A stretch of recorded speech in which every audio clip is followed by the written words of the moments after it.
evening, everybody. Welcome to the Cabrillo Unified School District Governing Board meeting. Today is February 13th, 2019. Thanks for being here. Oh yeah, thank you. Thanks for being here. February 13th, 2019, Cabrillo Unified School District Governing Board meeting. First, we will reconvening the open session hereby, and we had no action from the closed session to report today, so that brings us to our Pledge of Allegiance. We have somebody to lead it, or we will do so ourselves.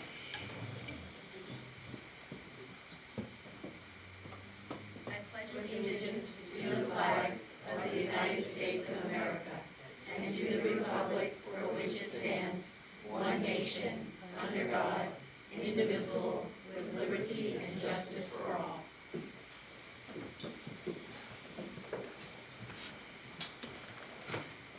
First item is the adoption of agenda as presented or amended.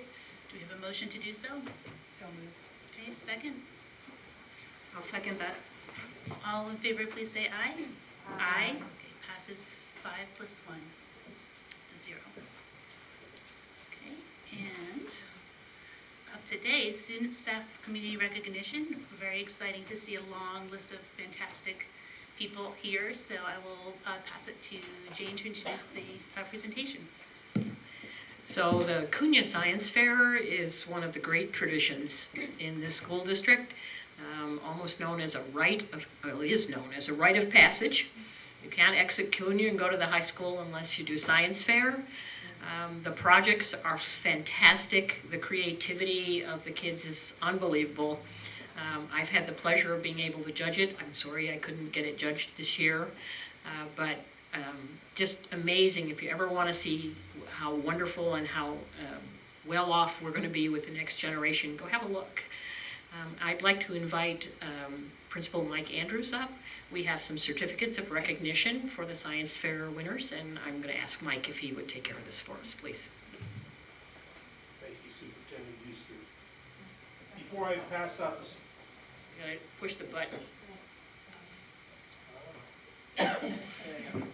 Thank you, Superintendent Euster. Before I pass out the certificates, I want to express how proud all of us are at Cunha as a staff, and I speak for all the students as well, the kind of work these students put into their projects. Countless hours, and the staff supporting them with offering tutorials to assist them and get it done. We only had 2 kids that did not get it done, and it was really due to long illnesses, so we're very proud of that. These students that I'm going to mention will give us truly a lot of hope for the future.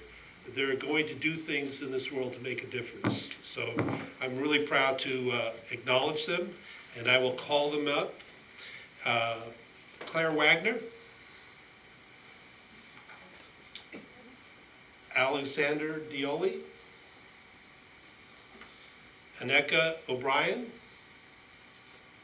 Trevor Coracini.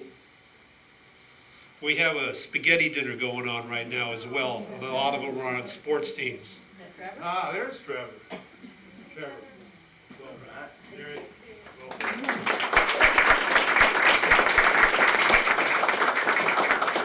Kiara Tarkanian, Sophie Wagner.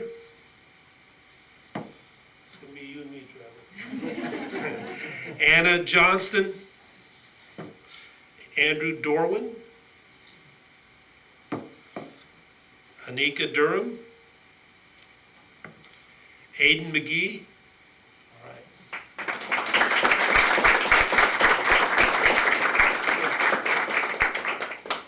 Go ahead. Neelan Lemkret. All right.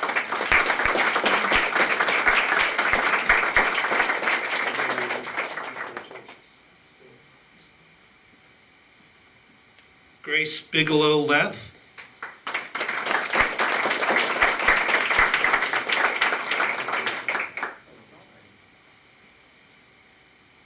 Cindy Fingerhut, Thomas Suckerstad, Nakai Higdon,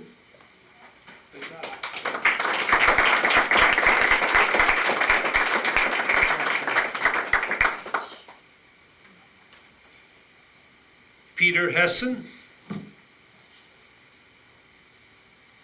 Samuel Weatherly,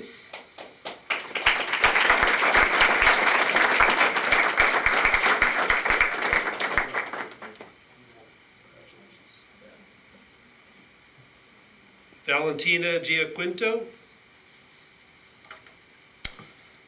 Let's give these students one more round of applause.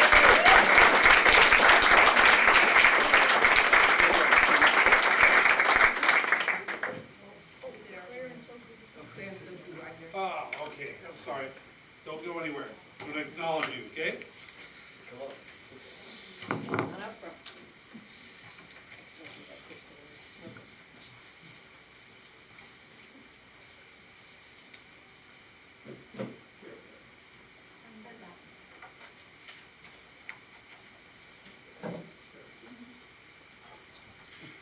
And Claire Wagner.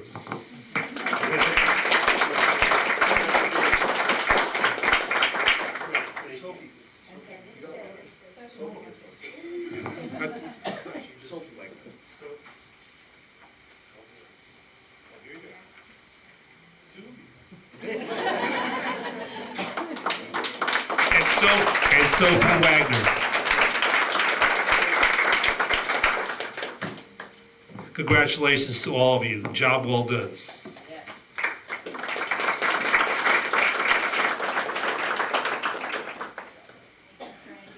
Thank you, Mr. Andrews. Congratulations again to all the kids for that fantastic work. I hope you can sit back now and feel proud of all that hard work and accomplishments, being recognized by our community. So thank you very much.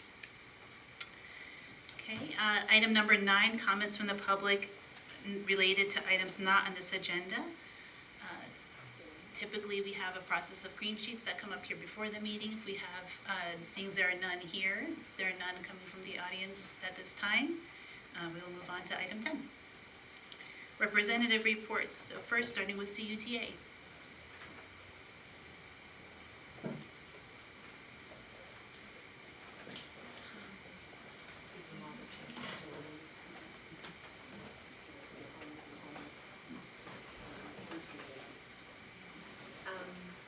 Good evening, governing board members and superintendent Easter. Voice.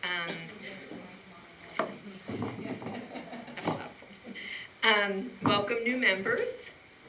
Congratulations on your election to the school board. I will introduce myself if you don't know me. I know Lizette, but I don't think Lizette knows me. In my role, I am a kindergarten first grade teacher at Hatch Elementary School, and I'm the bargaining chair for CUTA, the Cabrillo Unified Teachers Association. President Sean Reardon and Vice President Ramon Macias are unavailable this evening. They live over the hill and up in the city, so with the rain, they decided to head on home this afternoon, so I'll make comments on behalf of CUTA this evening. Today, the CUTA bargaining team met with Jane Euster, Jason Owens, and District Counsel Greg Danis. We found the day collaborative, productive, and at points pleasant. We addressed some problems and brainstormed solutions to issues that will positively affect student welfare and teacher working conditions. CUTA appreciates the positive can-do attitude we were met with at the table. CUTA's bargaining goals are grounded in our organization's core values and are part of a bargaining program that includes ongoing evaluation, planning, and action. CUTA, as part of the California Teachers Association, share core values which include to protect and promote the well-being of its members, to improve conditions of teaching and learning, to advance the cause of free, universal, quality public education, to protect human dignity and civil rights, and to secure a more just, equitable, and democratic society. Our bargaining program begins with goals based on discussion and polling with our members.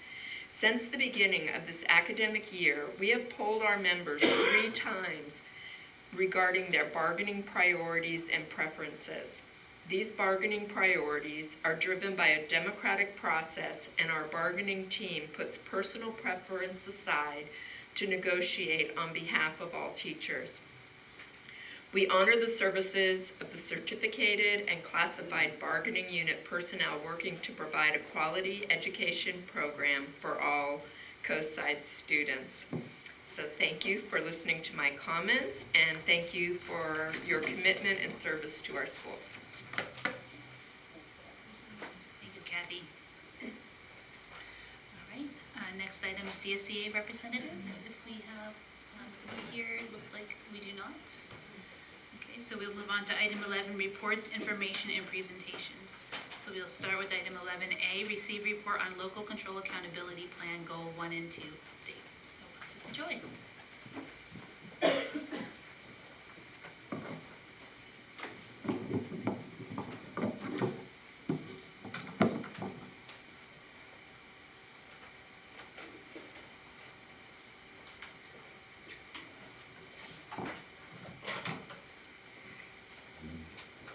Just making sure it's working. Okay.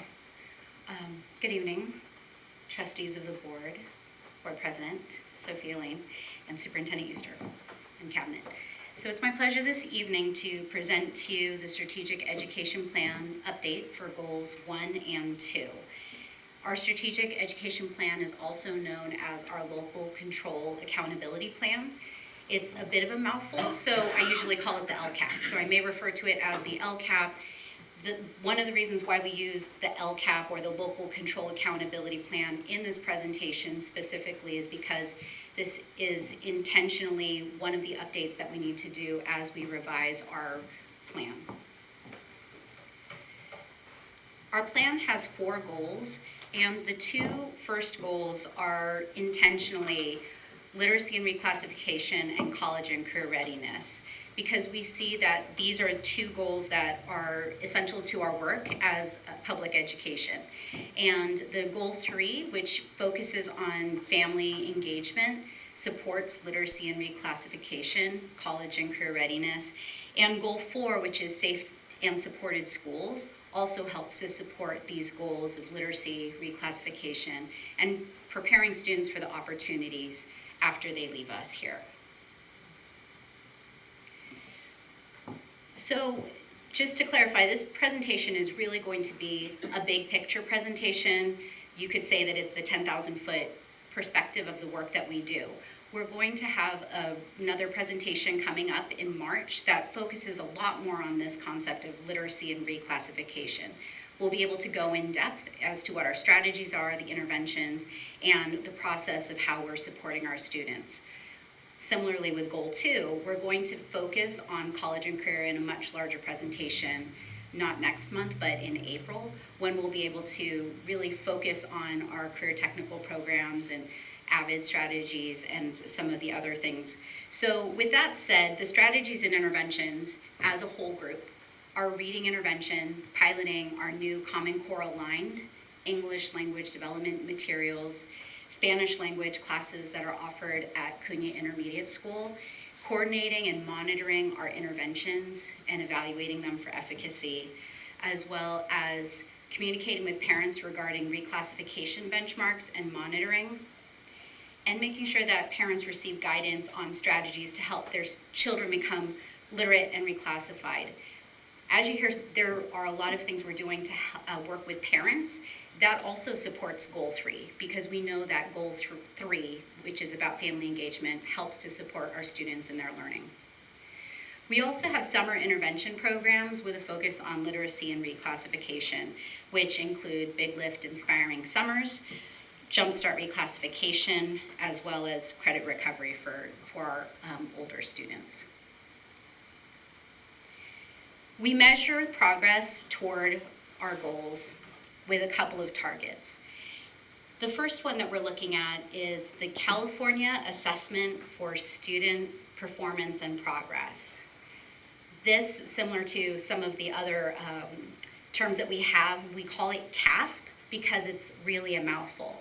So again, when I talk about the California Assessment for Student Performance and Progress, I'll refer to it as the CAASPP in this presentation.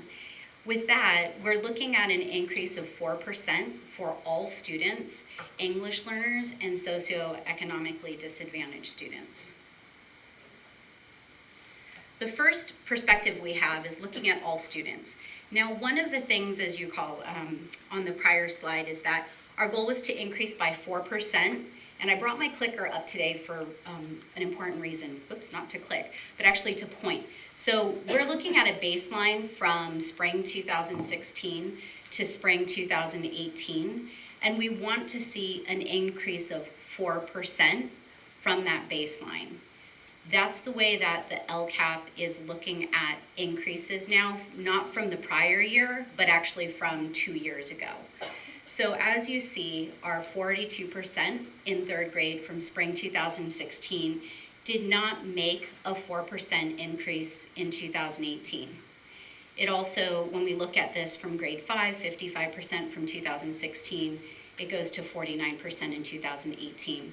We see a 6% jump where we met our goal with our 8th grade at 52% spring 2016, jumping 6%, not just 4%, but 6% in spring 2018.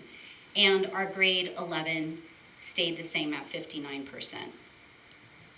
Now that's one way to look at data. Yet what this doesn't tell us is really how did individual students grow. And I remember when we were creating a revision of the LCAASPP probably 2 years ago, and I remember Trustee McCammon said, what about the cohorts? What about the groups of students? We're looking at one group of students who's no longer there. Now, looking at this slide again, we see that in spring 2016, our 5th graders were at 55%. Our current 5th graders in 2018, actually these are last year's 5th graders, our 5th graders in 2018 were at 49%. If you imagine them as a cohort, last year they were in 4th grade. And in spring 2016, sorry, I'm saying last year, but it was really 2 years ago. In spring 2016, this group of 49% is actually this same group here, who is at 42% in 3rd grade. This 58% was in 6th grade in spring 2016. And we have that information for you here.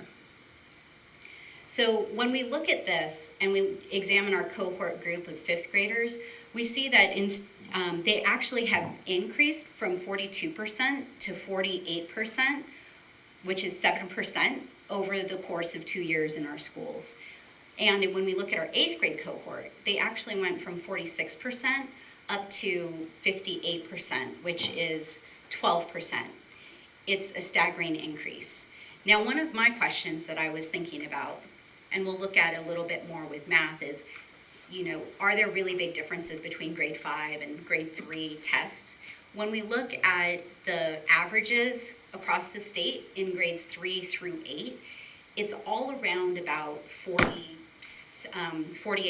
47%.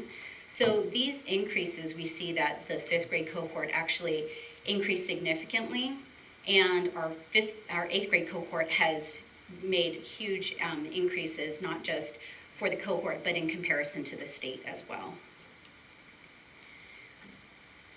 Now, the all-student cohort is a very similar cohort from year to year. We may have 1 or 2 students who leave in each grade level group. The next group that we're looking at are English learners. The English learner group is a very dynamic group, meaning that from one year to the next, it is not the same group of students. Every single year, there are students who become proficient on our tests, whether it's the CAASPP and or our English learner proficiency test in English language development. And we have students who then exit out of being English learners. They are reclassified. For that reason, I've shared with you here the number of students who were tested. And if you imagine in kindergarten, the group starts off with about 96, 100 students or so. By 3rd grade, the number of English learners decreases to about 70. By 11th grade, we see only 20. So this is a very dynamic group.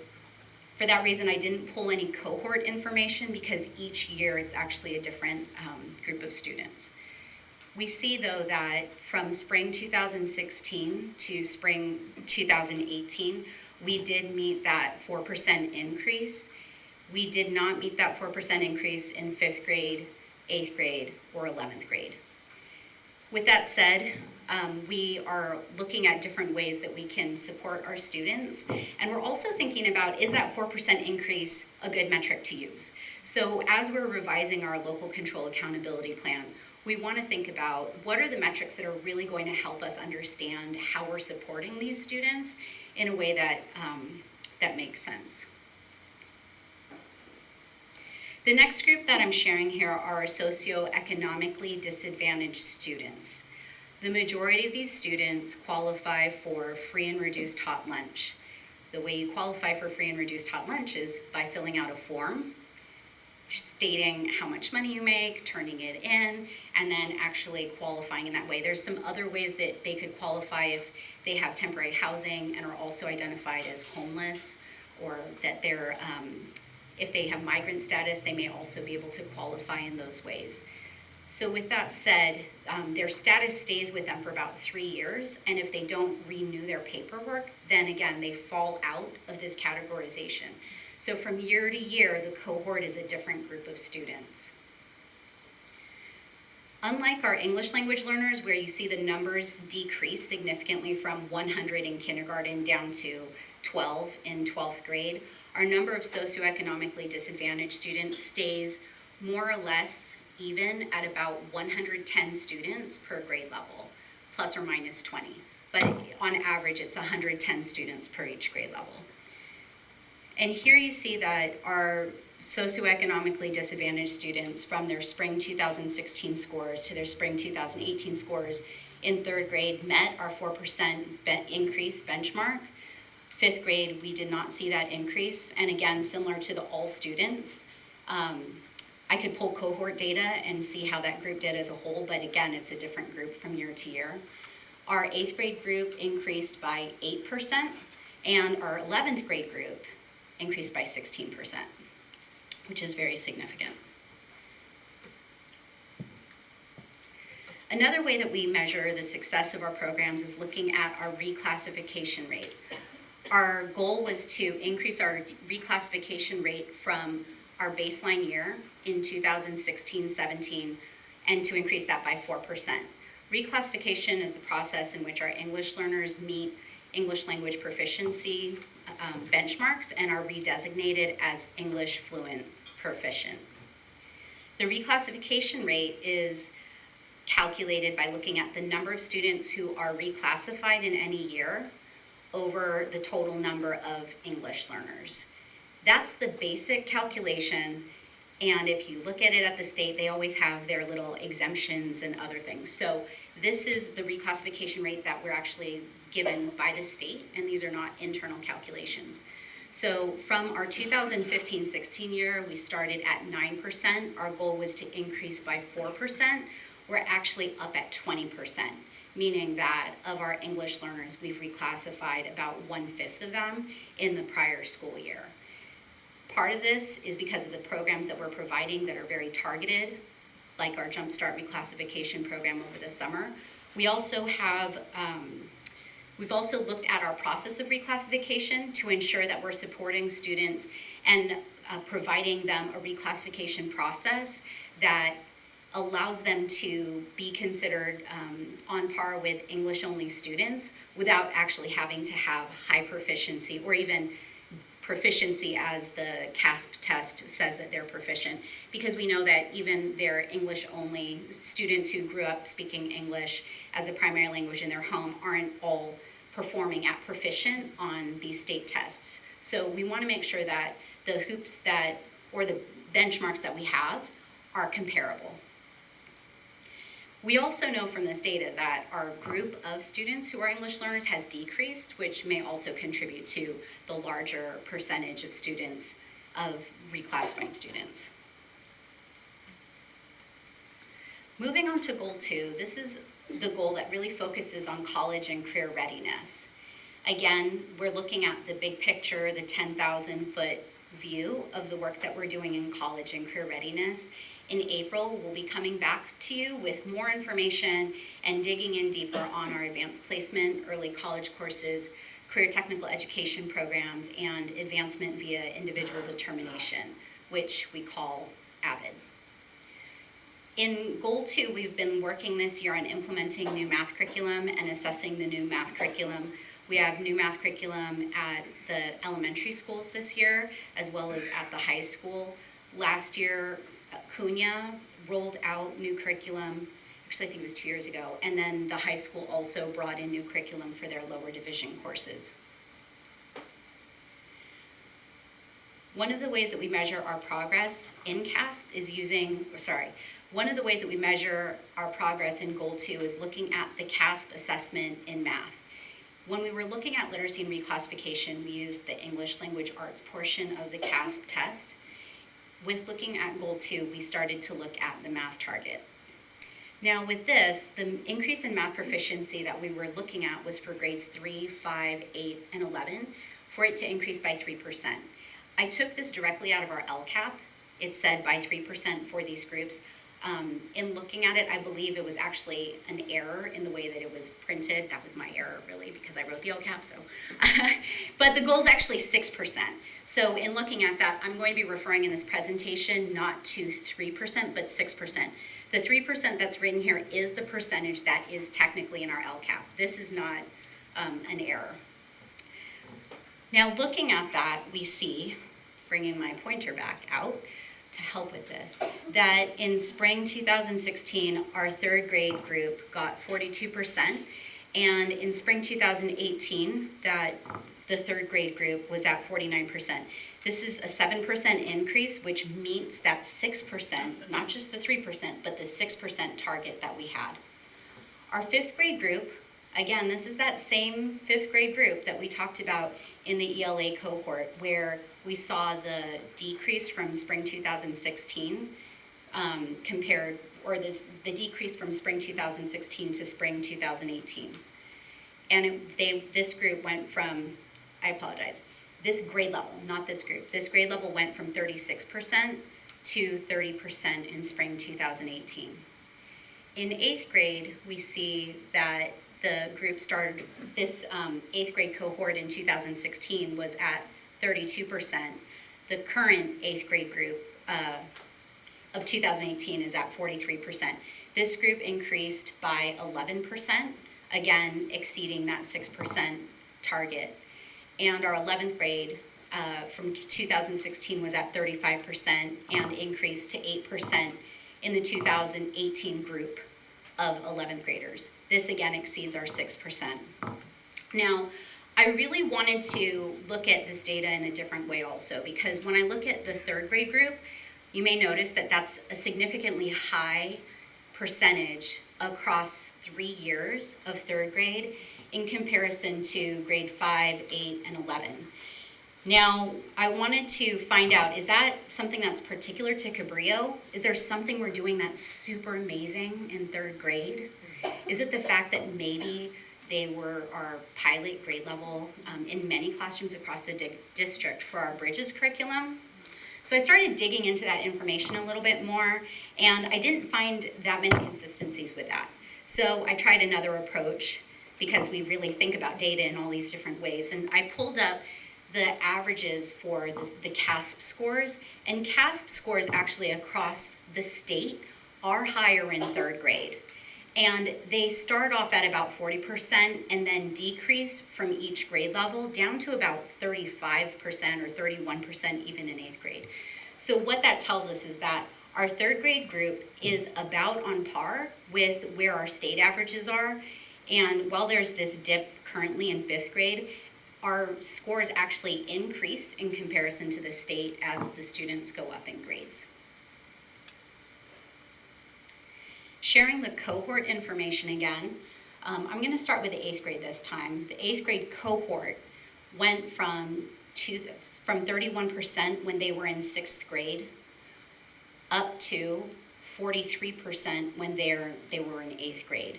Simultaneously, that cohort at the state level decreased in percentage while our cohort was increasing. The 5th grade cohort did not increase during this time, and this is something that I want to continue to look into a little bit more. What I will share though is that in looking at that state data, we know that our third grade group, which is here when they were in third grade, our third graders do score significantly higher on the CAASPP test in math in comparison to other grade levels. We are supporting our third, or actually all of our elementary schools this year in having our new Bridges aligned Common Core math curriculum. I anticipate that we will see increases in our math scores, specifically for our third, fourth, and fifth grade groups, as the students have more experience with our Common Core aligned math curriculum. In looking at our English learner group, I pulled again the actual percentage, sorry, not percentage, but the actual number of students who were tested here. And similar to our English language arts groups, they decreased from third grade from 73 students down to about 20. You may wonder why these numbers are not exactly the same. Sometimes students are absent. There's different reasons why students didn't actually test, so that's where there's a discrepancy in some of the numbers here. As you can see, our third grade group increased by 10%, meeting that 6% increase target. Our fifth grade group here stayed at 2%. Our eighth grade group, this is comparing eighth graders in 2016 to eighth graders in 2018. And then our 11th grade group in 2016 was at 0%. And at spring 2018, our 11th grade group was at 5%. So in looking at this data, our third grade group met our target of an increase of 6%.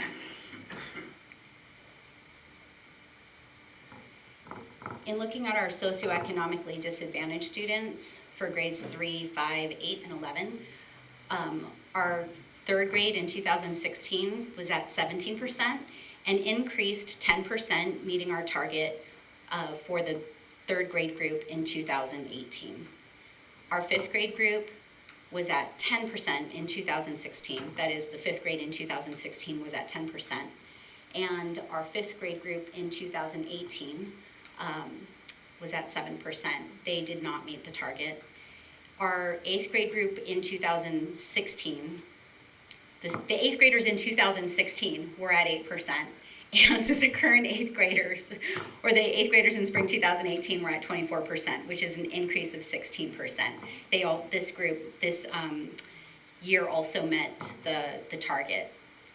And the 11th graders in 2016 were at 13%, and the 11th graders in 2018 were at 19%. They also met the target. Real quick, Joy, would Yes. you remind me what year we started doing the SBAC testing versus the old CAASPP? So in looking at this, These all SBAC? Yes. So this, the data that we have goes back to spring 2015. There was field testing that happened before that, but data that we can use comparatively goes back to 2015. And my understanding is that test has changed over the last couple of years, that it's not the same test every year, that they've made adjustments in it as they figured out how. So even That the is data true. Mm-hmm. We're looking at now is not necessarily the same test. Yes, that is correct. So, for example, one of the changes was that they used to have a performance task. There is still a performance task, but there was a classroom activity that had to happen before the performance task. They realized that a lot of students were absent during the classroom activity. It was really hard to schedule. They didn't find that it made much of a difference, so they decided to take that portion out. They've been adjusting how they rate the tests as well. And you pair that on top of the fact that socioeconomically disadvantaged students are a dynamic group that aren't the same from year to year. And the way that I perceive all of this data is that it helps us to screen, helps us to ask more questions. It helps us to think about what other questions we may have, and then we need to look into it a little bit more.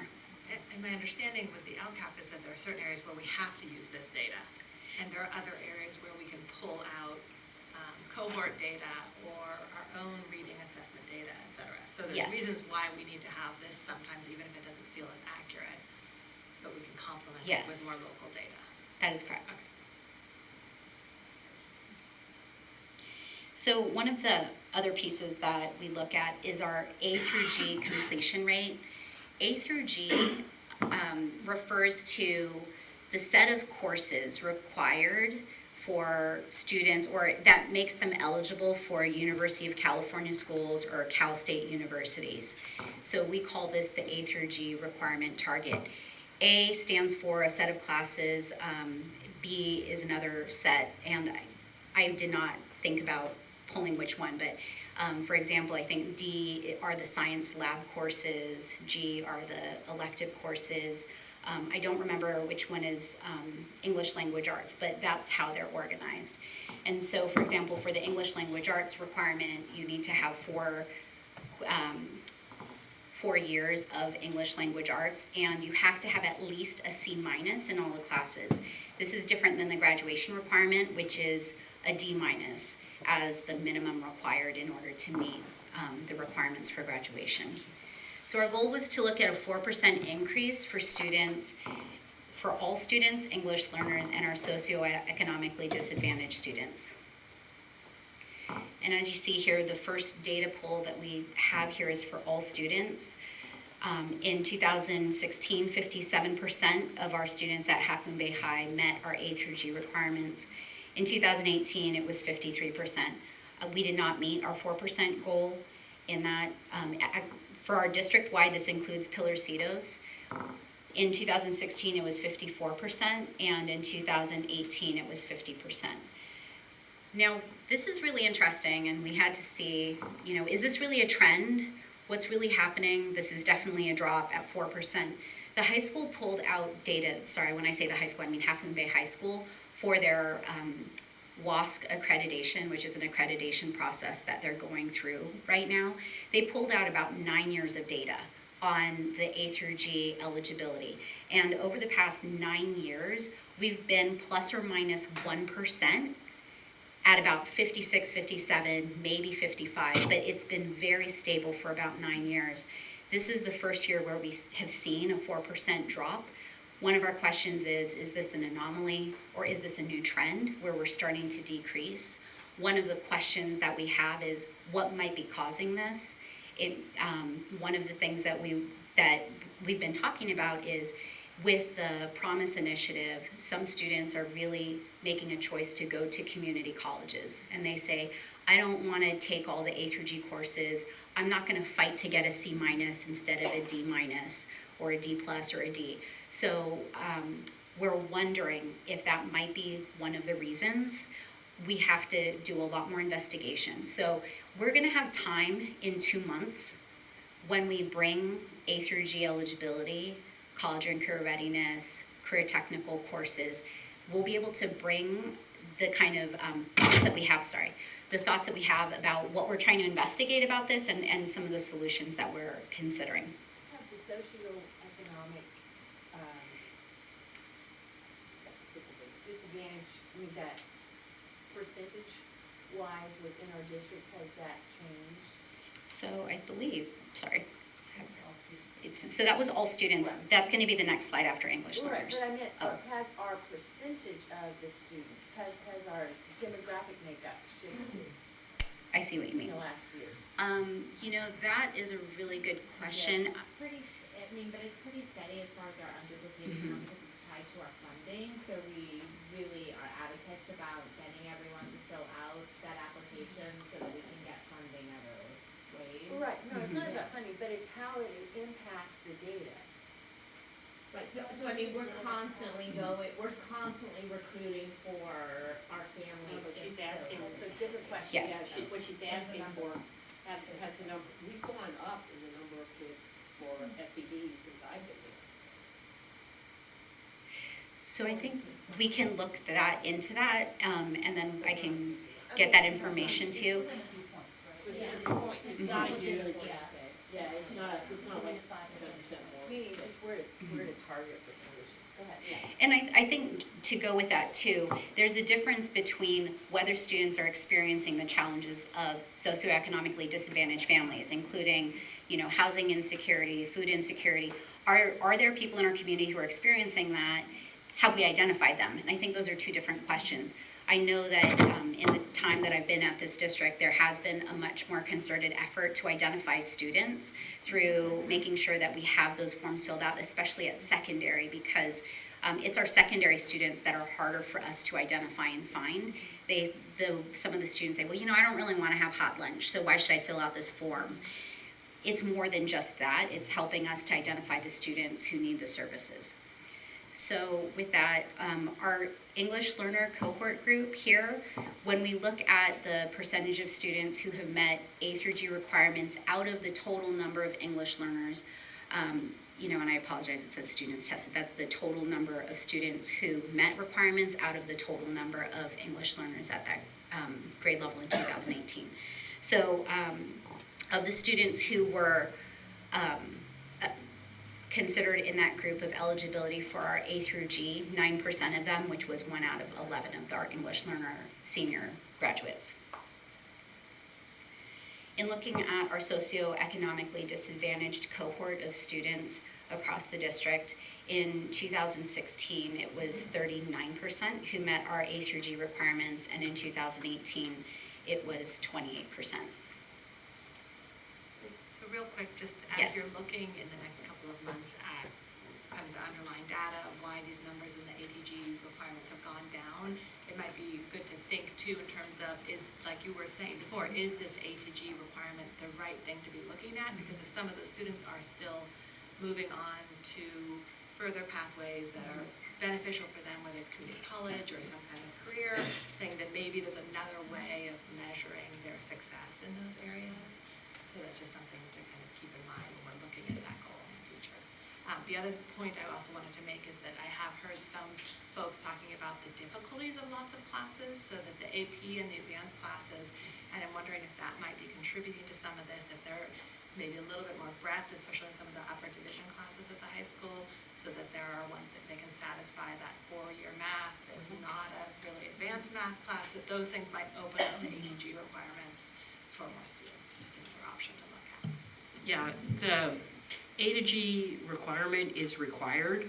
So again, we're going to need to pair a local measure because that one is required by they added it, the state said use A to G, even though we made the exact same argument that not all students want to go to UCCSU, and there's a number of programs and exactly what you just brought up, and they went, nope, you use the A to G. So I agree that I think we need to pair that with a local measure, of how many kids really attend college, for example, since this is all about college and career, or career tech, and how many kids, tracking our kids as they go out of here. Because if our job is to prepare them and have them ready to go, then their attendance is the best indication we have that we've been successful. And so, Or even tech studies that 3-4 years out. Yes. Successful. Exactly. I agree. I totally agree with that. I've sat there, it's hard to hear you. Sorry, I just wanted to also, for the April timeframe, we might look at where within that A through G, where the deficits might be, if there's any pattern, based on whether it's English language arts or math or social studies or visual and performing arts. Where are we strong and where is it not so strong? And we've done some preliminary research on that, actually 2 years ago, and we want to redo it because the cohorts change and shift. So one of the things that we noticed were that the 3 major areas where students were deficient were math first, and then English language arts, and then science. And so in looking at English language arts, we know that all the students actually enrolled in the 4 required courses, but there was a difference between the D- and the C- on the English language arts side. When we look at the science piece, we see that in talking to the department chair at the high school, finding out a little bit more about the challenges with students passing biology and chemistry, and that a lot of students start in their first year in earth science, which is not an A to G course yet. We're hoping to actually bring an A to G satisfying earth science course actually this year, so that starting next year, our freshmen who are in earth science will be able to get that D requirement for science, and that so that they could take that plus biology instead of biology and chemistry and freshman earth science. And the earth science is a lab, so this is not just straight, it's the 2 lab sciences that really kids have a tough time with. especially jumping right into biology and then heading up into chemistry, that's quite a load. And so to have an AG qualified earth science lab class is a real big deal, because then you come up into biology and then you're ready to go. And we recognize too that one of the challenges with biology is the vocabulary, which is which if you don't have that strong language basis, that's one of the reasons why they start biology in sophomore year instead of freshman year for some students. And then for chemistry, there's that math basis that students need. So both the biology and chemistry portions of our A through G requirements are very challenging because they require a lot of knowledge before students get to that point. So we're trying to provide more access specifically for the D requirement by looking at providing an earlier course that students can take during their ninth grade that could qualify them for that. Real quick, what are we looking at with the math? We already started looking at some of those in terms of, What the challenges are for it. Yeah, and again, that's just my sense of having a Yes. student up there, that there are a lot of really high-end math classes, which is great if you're really science and math oriented, but maybe if you want to get all the math A to G requirements, which are not in that real strong science, maybe there's other math options. I don't know what they could be. Even more like, I would love to see kind of more hands-on, finance, understanding stock markets. You can have math classes that are a little bit more practical for people. Again, I'm not a Yes. math teacher. Yes, and we're working on finite math and some other ideas about how to address that very piece. And one of the reasons that a lot of work is happening at the high school right now with WASC accreditation, the Western Associations of Schools and Colleges accreditation. So as we do that, the high school's really delving deeply into their data to find out what's happening. And then as, for example, when I went there at the Professional Development Day, I guess last month, the departments were working together to look at their data and then to create action plans based on that. I sat with the math department. They were working on this specific question, how are they dealing with it? And they were coming up with different ideas as well. So we're looking at it as screening it for where do we at the district level need to have more targeted conversations at the site level. The site levels are dealing with it at a student level, but also at a department level, and trying to understand what are those pieces in our system that we could revamp in order to create more access and more opportunities for all of our students. A question following up to the discussion about the requirements from the state for certain metrics to be included in our LCAP. We do have the flexibility. We do have flexibility as far as what those targets are, right? Whether it be 4% across the board, or maybe for third graders it's higher or Yes. lower. So I think that is probably an opportunity in addition to the paired complementary, like more meaningful local measures that we can. With each year, this LCAP definitely gets better and better and better, and I can see that kind of like more strategic planning coming through at that level. I think is great. It requires a lot of work. I definitely appreciate that in-depth analysis that you just speak to. That is hours and hours of work, so thank you for that. And with that, I'm going to thank the data team, Rick Alva and Ann Bretta, who are not here right now, but and Josefina Infanzon, who all of them really help with a lot of this. And then also with the high school data too, because I do not pull this up by myself. It requires, I just ask questions and I say, can you prove this to me? What information can we pull it from? And so there's a lot of work that we do behind the scenes on this. With that, I'm going to move on to AVID. And in 2016-17, our goal was to look at how we're going to be able to maintain the number of students who apply for college and career. And in looking at that, we saw that last year we had 14 Half Moon Bay High seniors who participated in AVID. 100% of them applied to four-year universities. And we will have more information about the AVID program as well as where our students are in our presentation that we'll have in April. So some final thoughts is that this is the third year of this local control accountability plan.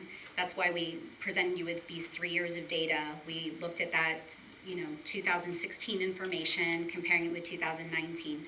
Our 2019 year is going to complete that 3-year view. And then moving forward, we'll be able to have a fresh slate to think about meaningful metrics And as we looked at the data that we have here, there's several areas where we see those positive trends. Reclassification, overall, there's been a lot of gains in academic improvement for all students in English, language arts, and math. We recognize that there's some inconsistent success, and we need to have some real focused analysis of those ideas as we revise the plan.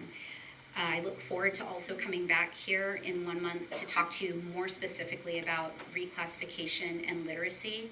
It's a huge topic that during this presentation on both goals and the metrics, we weren't able to really delve into actually the programs and interventions and the process of how we do all of those things. Similarly, we'll be coming back in April to really delve into college and career readiness. And I look forward to sharing more detailed information with you at that time with more people on our team who can speak to literacy, reclassification, as well as the work that we're doing in college and career readiness. Do you have any additional questions? Yes. I do.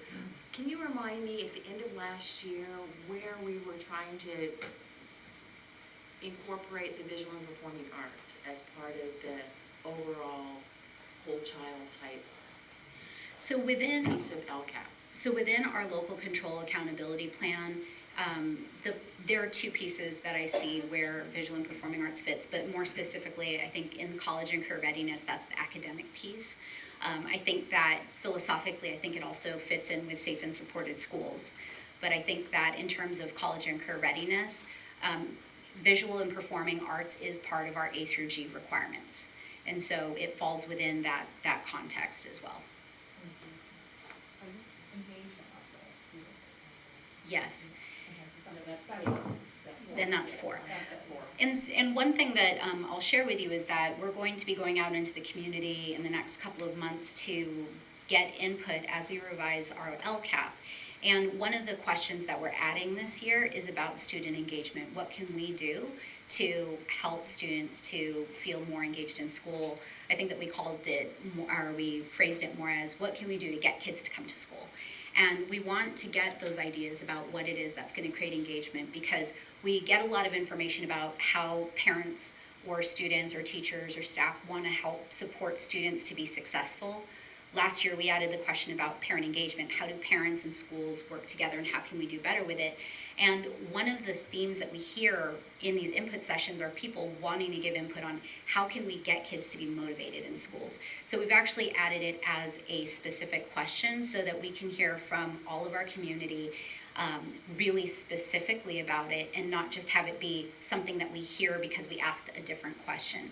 We want to have that targeted conversation with everybody. Thank you.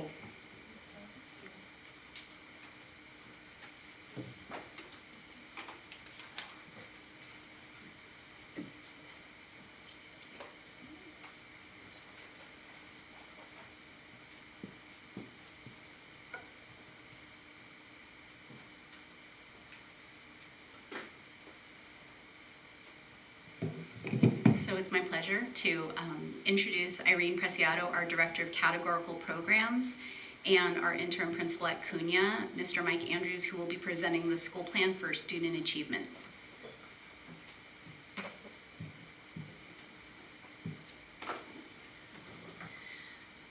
Good evening. Really happy to be here, all board and Superintendent Euster and staff. I'm really excited to be here to present our third and final presentation of our school plan for student achievement. Just as a reminder, the school plan for student achievement is created annually, and annually we begin with a process of reviewing the results from the year, from the previous years. We look at the results for our individual schools, but we're also looking at the results as a district. We're looking at the goals of the district and the local control accountability plan. We use the same goals to set our goals at each of our individual sites. So we again begin with sharing the results. Then we go on to make changes if we did not achieve the desired goal or the desired metric. And then we move on to identify new goals, identify the objectives that will allow us to achieve those goals. We specify the approaches that will allow us to meet the objectives, to reach the goals. And then we specify the measures that we're going to utilize to, again, meet the objectives to reach the goals. We involved all of our stakeholders. We engage in data analysis with our school staff, with our school site council, who is charged with the process of developing the plan, approving the plan, and continuing throughout the year of reviewing how we are gearing towards achieving the goals. So it is a cycle of continuous improvement. Bringing the plan to you for approval is our beginning process to then continue to reach higher student academic achievement. So I'm very excited to introduce our interim principal at CUNA, Mr. Mike Andrews, who will again briefly present just a couple highlights. You have the school plans, the school plan for CUNA, but he will highlight a couple of the strategies for each of the goals.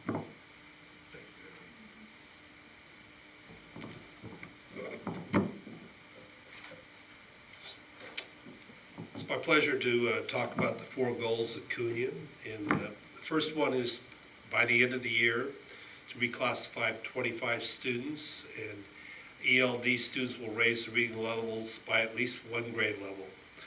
And we're doing this right now. We've lowered our class sizes for ELD to 20 and below. So the instruction is concentrated. We have 7 ELD. They're all AVID Excel classes, and they're quite exciting. The students are engaged. And we also provide homework 4 times a week, tutoring and assistance, including what you just saw earlier tonight with our science students. We had a month worth of science assistance to get every student to complete their projects. The second goal, English learners will meet or exceed standards as measured by the Smarter and Balanced Assessment Consortium in mathematics. We have approximately 38% of our students. Oh, thank you. It's been a while since I've done this.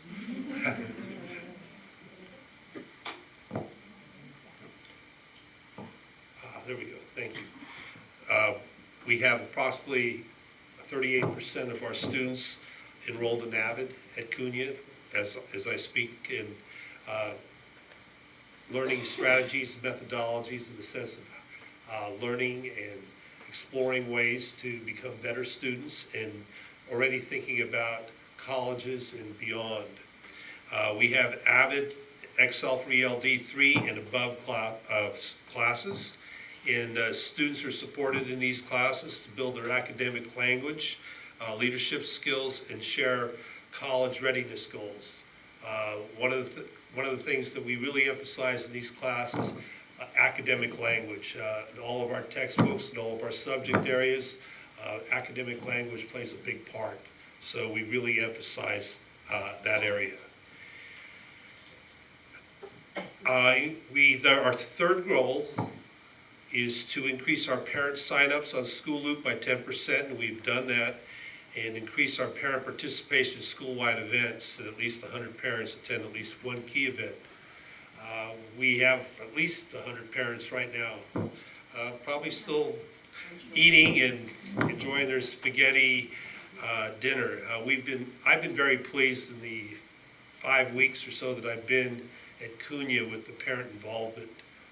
Very supportive, very positive, and we've actually had a couple of workshops for our parents provided by Soul Shop, and actually they did a in-service for our staff yesterday, which was very good. The staff enjoyed it, and it gave them new tools in the sense of how to connect with students better. Our ELA committee is vibrant, and our parents continue, which is a good sign to me, asking to meet with me, other administrators, or our counselors. And that's always a positive thing. They care, and that makes us that much better. Our goal 4, increase student feelings regarding school belonging and perceptions of school safety by .25 as measured by the Panorama Survey. We've done all of the surveys. Right now, we're in the process of having our parents surveyed. Our students are actually being surveyed this Friday. We do a lot of positive behavioral kind of support for students. We recognize students not only in assemblies, we have honor roll certificates every quarter, and then those are presented by myself and the assistant principal. We go to each class of those students and we acknowledge them. We want their peers to acknowledge them, and we really want to celebrate their success and encourage as many students as possible to do the same. And we have cup compliments for doing the right thing, and that could be anything from throwing trash, seeing trash and throwing it away, being kind to people. It could be as simple as saying, excuse me, please, and thank you. Those little things we feel are very important. We have honor roll, obviously. We have a merit award, the student of the month. We have student of the week. And the staff runs all these, and they're nominated by staff. We acknowledge them over the PA in the morning, and there's always awards for them as well. And the student of the month and the student of the week are awards that any student could get. It's not just for academics. It could be for being kind. It could be for improvement. It could be, obviously, sometimes it can be for academics, but it's a variety of ways that you can be acknowledged, and through assemblies, and student work is always displayed. So those were the 4 goals. And are there any questions? Yes? I just had a question about the homework club. Is Yes. that just for struggling students, or is that open to everyone? Everyone. And it's after school? It's after school. We have a certificated teacher in there and an assistant. And it's in the library. Students have access to a computer if they need it. And it's 4 days a week. Okay. Any other questions? Well, thank you. It's been a pleasure.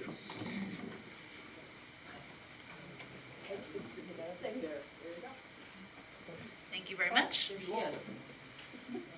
So just put the APB out for you. Okay, so it brings us to item number 12, discussion items. 12A, conduct the first public hearing for trustee election districts. So this item is a public hearing in addition to presentation and discussion, if I understand correctly. So I will initiate with the public hearing first. Well, I've so heard of Claire, change. this is Claire Cunningham, she is county counsel, and so this is a public hearing. Do we open the public hearing, then you speak, and then we close, and then we get questions, and then you finish? Is that how we do it for the? I think it would be helpful, actually, for me to go first to give some context for the public comment. Okay. The purpose of this whole agenda item is to receive public input and also to provide an opportunity for the board to discuss the draft map. So the point is not about what I'm about to say, it's about what information you're going to receive from the public. But I do think it would be helpful if I provide a little bit of context and background before we get comments, just so that we don't have unanswered questions. That sounds good. So we'll do your presentation, then public hearing, and then discussion, so that, in theory, if we have public comments arrive, then we can have those in mind before the discussion. Good, great. Well then, without further ado, Claire. Great, thank you. I've been hiding out in the back there, but I was concerned about the weather and the traffic, so I got out here pretty early. I didn't find you, and I was like, are you? I just wanted to give Superintendent Euster a little scare, make sure she stays awake for the board meeting. So we've discussed at prior board meetings the California Voting Rights Act and why we're going through this process, so I won't spend a lot of time on that. But I did want to give a quick refresher that in 1965, federal legislation was enacted, the Federal Voting Rights Act, and the purpose of that legislation was to ensure that local jurisdictions don't have voting systems that deprive minority voters of their political power. And the phrase that you'll hear over and over again when you're talking about either the Federal Voting Rights Act or the California version, the California Voting Rights Act, is racially polarized voting. And so the idea is that you don't want to have minority groups have their votes diluted And you want to make sure that there are districts set up so that groups of minority voters have an opportunity to elect the candidate of their choice. So that is the rationale behind these two laws. It does have a lot of penalties and very strict rules that we've talked about in the past. And you've probably read newspaper articles about the demand letters that are being sent out to local political bodies, city councils, school districts, other types of entities across the state. And that's because jurisdictions can be sued if their district uses an at-large or a from-district election system. The only way for a jurisdiction to insulate itself from litigation and liability is to transition to a by-trustee area election system. So, as you know, this district received a demand letter, which was the impetus behind this process of considering maps, having lots of public hearings. It's been a great opportunity for me to get to spend some quality time out here because there have been a number of public hearings already, and we still have a few to look forward to. But this is all part of the process, and it isn't something that your superintendent made up. It's very strictly governed by law about what we have to do. So what does this mean? How will this transition affect voters? And this may seem very obvious to you all, but in the experience of the attorneys in my office, people don't really appreciate that once there's a transition from an at-large election system to a by-trustee area election system, it means they only get to vote for one school board member. So they go from being able to vote for all of you to only getting to vote for one of you. And so I wanted to be very explicit about that at the outset because we've had experiences in other areas where we get through this whole process and there's very little public participation, and then it's a done deal and people say, hey, wait a minute, what's going on with my ballot? I used to be able to vote for all of you, and they become upset. So I just wanted to make sure that it was crystal clear what this will mean once the transition is complete. So you have seen this timeline of events before. We are midway through the process. This board already adopted the resolution of intent to transition to by-trustee area elections back in October. We had public hearings in November, 2 of them. And we solicited input through the website of the district. We've sent out letters. We've tried to do lots of different methods of outreach to get public information and comment about this process and what is important to the communities that you are elected to serve in terms of how we craft the by-trustee areas. We've recently released the draft maps. We provided all of the information that we gathered through the public hearings and through the website and everything else. We provided all of that to the demographer that the district hired, and he formulated all of that and turned them into the draft maps that you have before you. So the purpose of this hearing is mostly for you all to have an opportunity to discuss the maps, what you like, what you don't like, that if you hate them both and want something totally different, whatever the feedback is, and then we can take that back to the demographer. We can ask him to draft different maps, whatever the feedback or input is, because by April 9th, this board will be required to vote on adopting a map for its trustee areas. And if that doesn't happen by that deadline, that means a lawsuit could be filed at any point after April 9th. So that is our deadline. So I think I already mentioned this. This is just the quote from the law, that the purpose of tonight's hearing is for the public. They're invited to provide input about the draft maps and the proposed sequence of election.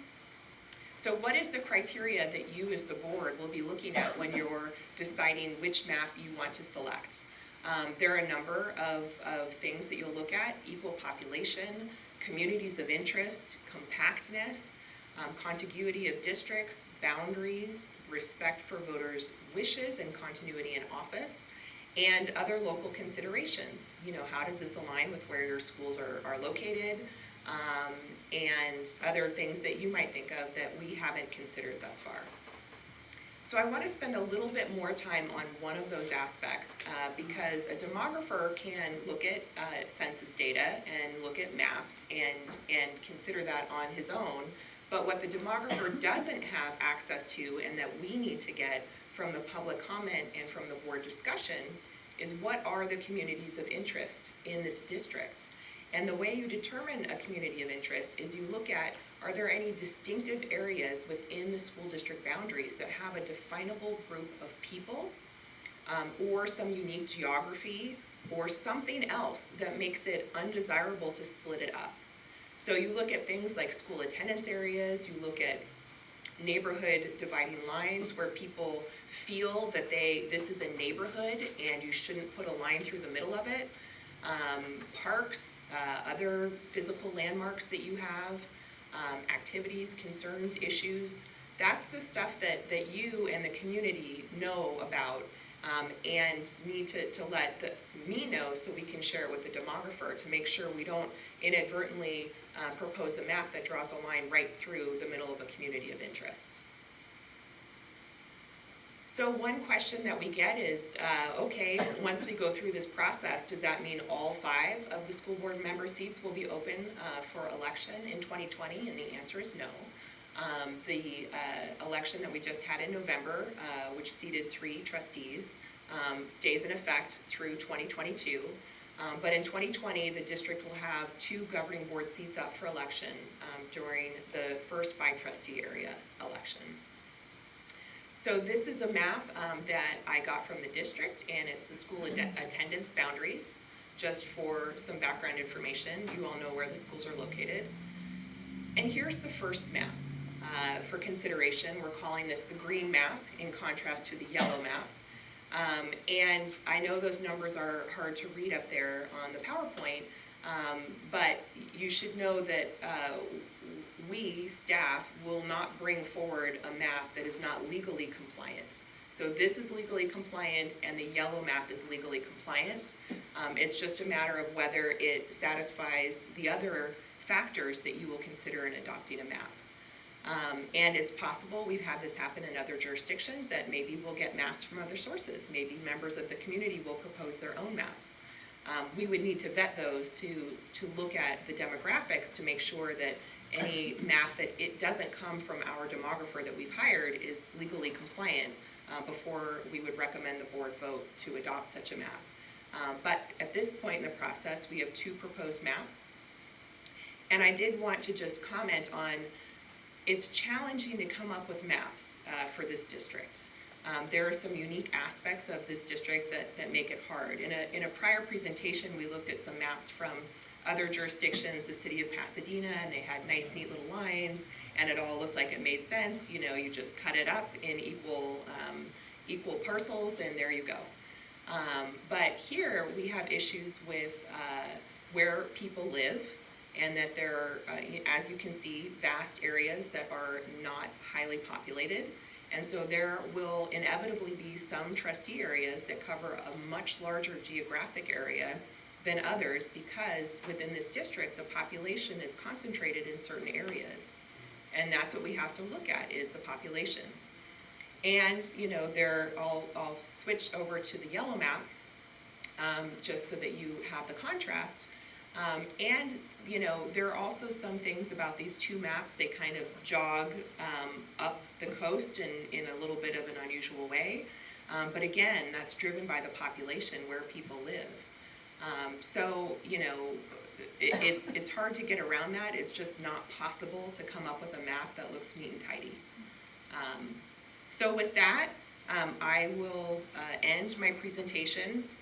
One final comment, if there is an interest on the part of the board, we could invite the demographer to come to the second public hearing if there were some detailed questions about the numbers and the statistics. And he would be in a position to really drill down and analyze those with you in depth. But what I wanted to do tonight is make sure I captured all of the questions, concerns, feedback that the board has and the public has, so that we can take that to the demographer see what the reaction is to these first 2 draft maps, see if there are revisions that are wanted, different maps that we should bring back next time. Thank you. Very good, thank you, Claire. So if it's okay with everybody, I'd like to open up for a public hearing at this time, if there are any comments from the public, so that we can have that incorporated into our discussion. Can I ask some questions too? Yeah, I was gonna suggest the public, and that way, if there are comments from the public, then we can incorporate that into our discussion, unless there's anything you wanna ask before the public, which I don't know that there will be any, but we'll give it a shot. Okay, so I have to do this. Okay, we are hereby open for a public hearing for the topic and discussion right now, which is the trustee area election districts. Are there any members of the public that would like to comment at this time? Seeing as there are none, we'll go to Mary Beth. Close the public hearing. Thank you. Okay, I have a few questions. The first is, isn't Area E outside of our school district? Isn't that down into Pescadero's school district? Because doesn't it just incorporate our school district? It shouldn't be. We provided the map of, and I had it in a prior PowerPoint, but I didn't include it in this one, of the outline of the district's boundaries. Doesn't it end at Happy Bay? No. San Gregorio. And that's You're where not you also go. that Oh, so way. then it hits Pesca, oh, right, okay. It goes to, it goes through San Gregorio. San Gregorio addresses are ours. We can pull up. Sorry. We can always flip back to the school area. Yeah, okay, so that might be right then. And then my other question is, so if in 2 years, 2 people are up for reelection, so then just those 2 areas would be voting? The other Right. 3 wouldn't? Correct. And I guess that kind of leads into my next question, which is kind of answered now, which was, why does it matter where we live, people currently on the board? How does that fall into it? Because somehow it kind of looks like if you have this marginalized population that's not able to get elected, and then you're splitting it up by the current board members, doesn't it kind of feel icky, like it's a way to not include them? So one of the, whoops, wrong way. Does that make sense? Dear. One of the factors, maybe I can use this. One of the factors that the board can consider is respecting the wishes of the voters in that you all were elected. And so that reflects what the voters' wishes are. Let's see, here it is. And continuity in office. But it would be perfectly appropriate for the board to say, we want the demographer to come back with a map that shows current trustees in the same district. That would be something you could ask for. So it's not a requirement, but it is one of the factors that is often considered because it's viewed as respecting the wishes of the people who voted in the last election and the one before that. I personally would like to see the data that demographer was using.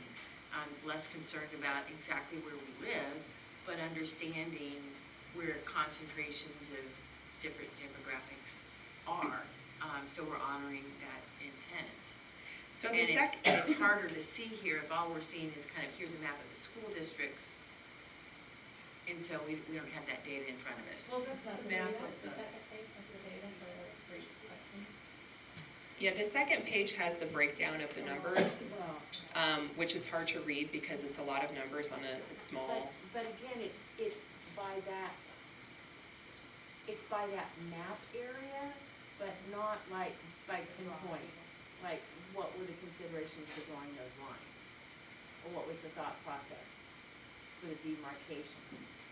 It was really, the most important thing is looking at the population, and the timing is unfortunate here because in 2020 there will be another census, and we will have to rebalance once that information comes in 2021. So it's really unfortunate that the district has no choice but to go through this process now, recognizing that next year will be another census, a 10-year census, and then in 2021 we'll have new information, and we may have to adjust the lines based on the data that is collected during the 2020 census. So what are the factors That the districts have to be equal by? Are they required that they clearly have to be equal, relatively equal in population, voting age population. Are they required to be equal in any other of the demographics? They Like have to- seniors, or is it age, or racial, or any other kind of considerations? They have to be within 5%. Each district has to be within 5% of the other districts in terms of population. But there are a lot of other criteria that were included in the data that was provided to you. And what we wouldn't propose would be a map that would result in racially polarized voting. That would be something that we'd stay away from, because that is the whole point of the CVRA. So that's why you see a lot of demographic information about different populations and subgroups and how they're represented. So the attempt is to have it as equal as possible. It could be, or actually it would be legally permissible to have it concentrated in one area, so that then that subgroup has a very good chance of electing their preferred candidate. So my next question goes kind of along these lines, or my next comment, that it kind of concerns me to be splitting up Moonridge and the housing apartments on Main Street. Does that concern anybody else? Like they should maybe be one group? There are a lot of low-income areas in our district, and I don't know how the demographer looked at that. I mean, there's certainly up in Moss Beach, there are trailer park homes, and there are different housing developments along the coast. And it's a good question. I'm not sure how those parse out on the map, but my understanding of our community here in the coast is there are pockets, here and there, everywhere, that Moonridge is well known because it's community housing and has a lot of infrastructure. But I don't know how that ended up getting split out numerically. I guess numerically we can see what that looks like. If I recall, do they have I mean, that would be one way to keep household income? I suppose that should be similar. reflected on household income here. You can see those numbers. If those are level, then that should be accounted for to the extent, although there could be like micro pockets that feed into that aren't like neighborhoods. So it's a good question. I'm not sure. I don't know, I mean, just to make sure that population has a fair chance too. So I don't know, they just seem similar to me. I guess if we look at, this is a question that I was struggling with, like, as much as I like data, and I was trying to figure out data, like, to try to get a sense of, like, between these two maps, on any of these parameters, be it ethnicity or age or household income, which is kind of what you're asking about, are there any significant are there any imbalances that make those two maps different in those regards? So for example, does one have big differences in ethnic subgroup, how they're split out, or in household income, how they're split out? It looked like from my eyeballing that they're not, like even just looking at the total numbers under household income, for example, it's like 10, 13, 12, 41, 24. Those actually match up exactly as far as the bands of incomes. So probably those two are the same. Well, I guess another thing too is Alsace-Lorraine or Letta Park being split up there. I wonder if instead of splitting that, if that could stay together and then include Moonridge with the east side of Main Street. You know what I'm saying? Keep that neighborhood together and then that group of people together. I don't know. I just want to be sure to give everyone a voice. And it is challenging. You'll notice that the two versions are not very different from each other. And that is driven by the unique characteristics of where people live in this district, and it not falling into easily divisible. That's what I noticed, and I remember when you were going through some examples, thinking like, our town doesn't look like that. Like our coast doesn't look like where you have like the south side is X and the north side is Y. It's like we're actually like geographically pretty well distributed by most factors. There's pockets, but it's like those pockets are like right next to each other. Even especially in the downtown half of Bay. I mean, I think in all of the logical neighborhoods even, there's a lot of, like, it's 4 blocks and it's 4 blocks, and So it's, I can see, as you said, it's hard to draw a map because things are pretty well distributed, relatively speaking, compared to other districts and cities. I have some issues with it being cut up, with the different parts. I mean, both of them, there's kind of, you have, it feels like really different areas. Like in the second one, you have parts down in the middle of the coast with the back of Montera, which are just completely different communities. And same with the first one, I think you're calling it the green map, or what are you calling the first one? The green map. Where you have the whole area by the harbor, then with areas on the east side of Highway 1, the west side of Highway 1, way down by Admiral Bay. Again, very different areas. I would be interested if the demographer thought they could do it, and even just say, okay, the harbor goes here with this B, and then cut off the bottom of El Granada and put that with this, and I don't quite understand. And again, maybe this goes to Sophia's question: is there a rationale for why they didn't do that to make those areas more contiguous? It's really Because numbers. I can see like areas where you could cut, and from knowing those communities, I'd say those are maybe about the same amount, But again, I don't have the numbers in front of me. My perception was that because El Granada, I didn't realize, on this map has the highest number, that they were literally like trying to shave off. Well, you could cut off that little part of Coral Ridge and put that over in the other one, and then this, then you could cut off the bottom part of El Granada a little bit and move it down with this, like you could, to make it more contiguous, unless you were trying to have the school inside there. The Miramar side. Yeah, you could have that part in the, I don't know. So that just bothered me. So I guess for that, I preferred the first one because it didn't have this whole like division all the way up and down.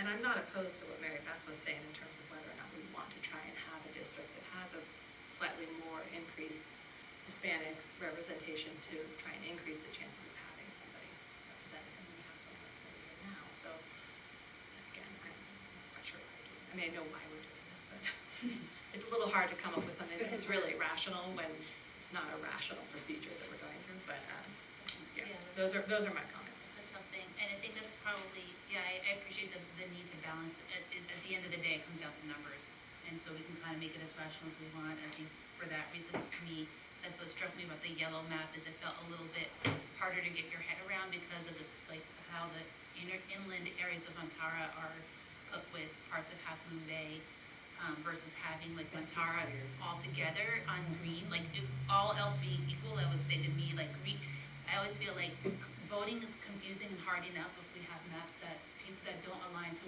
the basic categories of what people feel is where they live, then it's going to be harder for them. Which is why for me, like the green was a little bit more logical because like the north end stays together. So that was my comment between the two. That stood out. Not really, because that little bit of the green goes with this other stuff in here, this is going to go again. The Princeton area. Yeah. And Princeton, At least Montara's all together. Yeah. Like I could see how Princeton's gonna go with one or the other, and maybe. Well, that's what I mean, if you go with El Granada and then just kind of cut El Granada off a little bit, so you Yeah, go yeah. here, and then if you needed to adjust on either side of half one maybe here. Like some of that Wanted to stuff's in add El things Granada that's here. not, like is that the Ridge? That little neighborhood south of El Granada is part of the Ridge, right? Miramar. Oh, Miramar, okay. River Ridge is. Oh, yeah, and I see Miramar, like a So lot of you these could do all neighborhoods of are. Miramar and this one here, I don't know, that's just a suggestion. Yeah, I feel like green is better, but I would be curious if we can make tweaks to a little it. bit for- Yeah. So that, putting the Princeton Harbor, because that's really more connected, like you talk about communities of interest, that's connected to El Granada, it's not connected to this area down here. And so if you can connect those, and Miramar can go either way, and you Yeah. have the southern edge of El Granada, I think it's technically in the city of Half Bay, so it's already kind of used to being divided a little bit, I don't Well, know. it's technically a county. I lived in Miramar when I first got here. Oh, is But it? But the Half it Bay behaves- address, exactly. I think it's Yeah, the it identity behaves like people, ours. yeah. Yeah. odd. The address for the community just off of Airport Boulevard isn't Moss Beach address. Right, exactly, And that's the all box. considered Moss Beach, really. Yeah. And then, So we thinking maybe like, just investigating whether it's possible to have a third map where that Princeton Harbor area goes with El Granada, and part of the southern part of El Granada gets pulled into green, or into C, area C, is that right? Yeah, into area C to like, And that's where you have to look push, at the, but kind of like then- the pin demographics, not just the averages. You know, we'll have to see what the impact would be. yeah, So that exactly, we- that's what I mean, like, would that, because that would Yeah. probably be logical for our community to think of, because Princeton people usually associate with El Granada. Miramar can go either way, so that part that's now with El Granada could logically be put with, Both sides. with Half Moon Bay, with Area C, so if that impact is okay from the, like, all the math perspective. I'll say both sides of Miramar, those kids go to El Granada Elementary. Not that this has to go with the schools, but that's. Yeah. Okay, we can speak to the demographer and bring back another option, and then just see what effect that has on the other Yeah. ones, and it may end up And if it's making not those viable, it's not viable, that's fine. too weird, but, Yeah. you know, at least we'll be able to look at it and see. Seems reasonable. I think the Princeton and the Trailer Park are gonna have a high number, but it's very concentrated in terms of the number of mobile homes. So that could be, Exactly. We'll see what impact that has on the numbers, because it might not be a viable it option. may not be an equal trade, just Exactly. based on the concentration. You got one neighborhood that has Yeah. very large homes with. Yeah. You might have to take like that whole thing, like all of Miramar, but then that would mess up C and D and E, like the Hester book. Well, and Anyway, Yeah, that's but our look feedback. They get a little weird too, like C and D, or, you know, there's areas like across Highway 1 and on Highway, you know, it'd just be nicer if there was some more natural builders there. Again, I don't understand the numbers, because there's no numbers Yes, here the in terms numbers of are- how many people are in this little group that's on this side of Highway 1, so it's hard to balance it, but. Well, and E is kind of weird, but it's probably nothing we can Yeah, do much exactly. about it. I mean, it's Yeah. basically Ocean Colony, Canada Cove, and And New rural. Ridge. Yeah. And then a bunch of rural, Same which with apparently rural. there's a lot of Rural. people out there. We have very, yeah. Oh, yeah. Eat 'em all. Because it's a big area that it's Oh, not. Kings Mountain. Oh, that's Yeah. true. So Yeah, it's that's true. rural, but it's a big, common. because it's a big area, it does eventually add up, although, It's Even in those 135 areas- square miles for Yeah. the school district. even those areas you mentioned, those are pretty highly populated areas, so it adds up. All right, well, we'll see if we could have a viable third option with the feedback that we gave, otherwise, you know, we look to the numbers to work out and have our second public hearing next month. And in closing, I wanted to mention there is a mechanism for people to provide comments and feedback online. And we would like to get more input from the communities and the public to factor into the development of the maps. And the sooner we're able to get that, the better in terms of turning around and making that reflected in maps that we bring forward. So if you're out in the community, you may want to mention that, encourage people to take a look at this issue. They may not realize how important it is, and encourage them to look at the maps, think about it, and provide feedback so that we can get that over to the demographer. Well, thank you. I think your reminder that, you know, this system will allow each voter to vote for only one member every 4 years says it's important. Right, so, great, thank you very much. All right. That brings us to item 12B, discuss governing board appointees for 2019. Do you want to introduce this, Jane, or?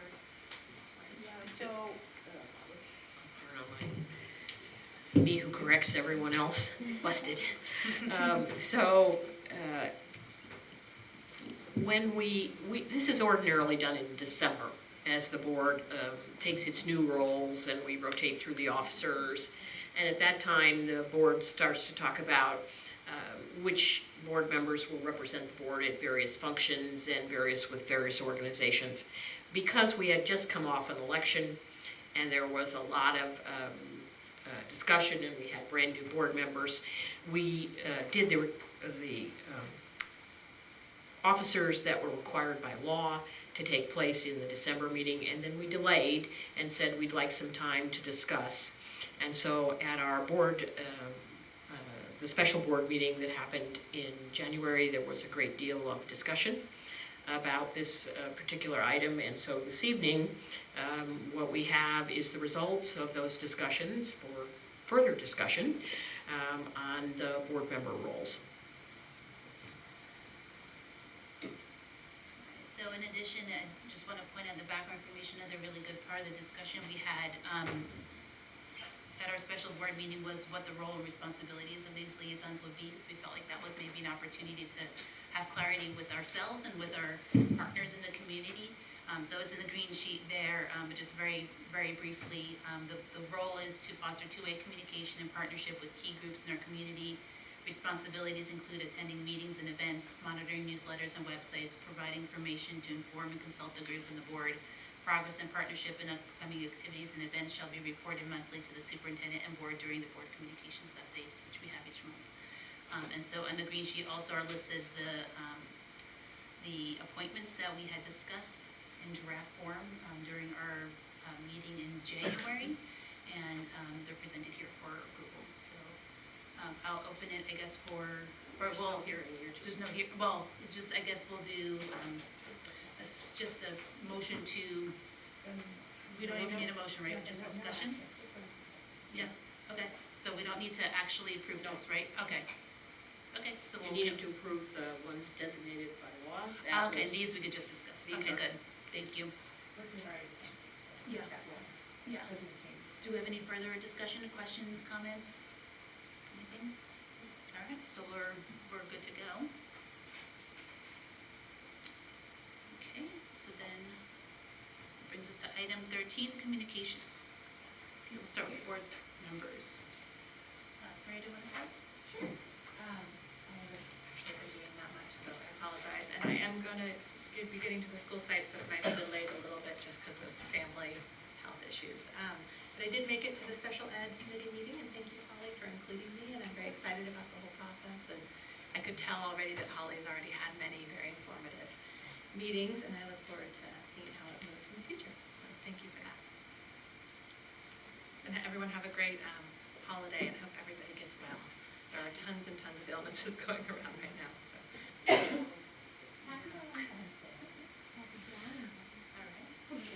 Lizette, would you like to make some comments?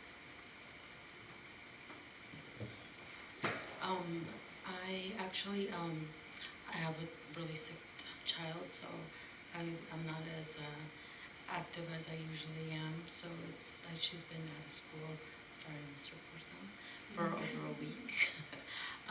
But I did make it to the literacy event at Kings Mountain, and I have to say it was awesome. I mean, the community and just the sense of they're very welcoming parents and the students and the teachers, and I was super impressed with everything. I had the honor to meet more. It was interesting because I'm like, where's the parking lot? Like, what? I got there and I saw these cars on the side. I was like, wow, there's a lot of people here. And then I'm like, okay, I'm gonna go to the parking lot. And I was like, where's the parking lot? So it was great. Yeah. And it's like, where's the playground? This is it. It's cute though. And I have to say, I was very impressed with everybody, and just the collaboration with the teachers, and just how homey, and just a sense of it's like back in the day, just where it just felt super, just a very, very homey, very supportive, and very welcoming atmosphere. And I have to say thank you for the quick tour, and taking your time and going around the classrooms. It was amazing. I think I thought I knew most of the schools, and that was the only school I guess I was mistaken. So thank you. It was an awesome event, and my daughter, I took the box suggestion reading little kit you guys had, and we had fun putting it together. So thank you very much. I also went and blast from the past. I went up to the high school, and I I spoke to my former teacher, Mr. Nazar, who's now the principal. We caught up with like a couple of things. We're like, is that still around? I met some of the office people up there, and it was more for an event that I was trying to help and be supportive of for the community. Someone reached out to me for an event where they're trying to have girls who have financial issues get, a dress and any accessories for prom, say yes to the dress. So I did that, and I appreciated everybody being so welcoming and very pleasant, and I look forward to our meeting, which I'm going to have, and a quick tour of the high school. I also, what else did I do? Oh, the movie night. I'm also a mother of an English language learner, so I do. We try to do a nice thank you lunch for the teachers, and so we do a little fundraising along with the PTO at the movie night, and it's not competitive, because at the end of the day we give our money to PTO, but it's more of just helping us raise some money to get prizes for the teachers, little gifts and things of that nature. We really don't have a problem with food donations, because our mothers are more than supportive, making chiles rellenos, tacos dorados, mole, just typical food. It's always amazing to see just the participation of the parents. So we usually sell hot chocolate, chocolate y pan dulce, and we sell that, and we do pretty well. And so I also go and help in that event, and it's always just nice to be out there and be supportive with the community. I will be meeting with Pilarcito's principal, who used to be someone I went to high school with, and I will be meeting at Pilarcito's tomorrow, and I think that's it for now.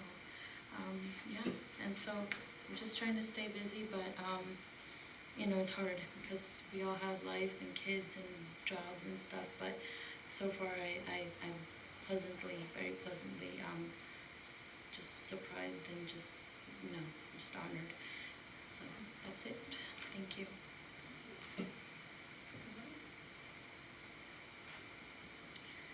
Let's see, I still owe Kings Mountain and Pilarcito's visits, so I'll call and get on your schedules.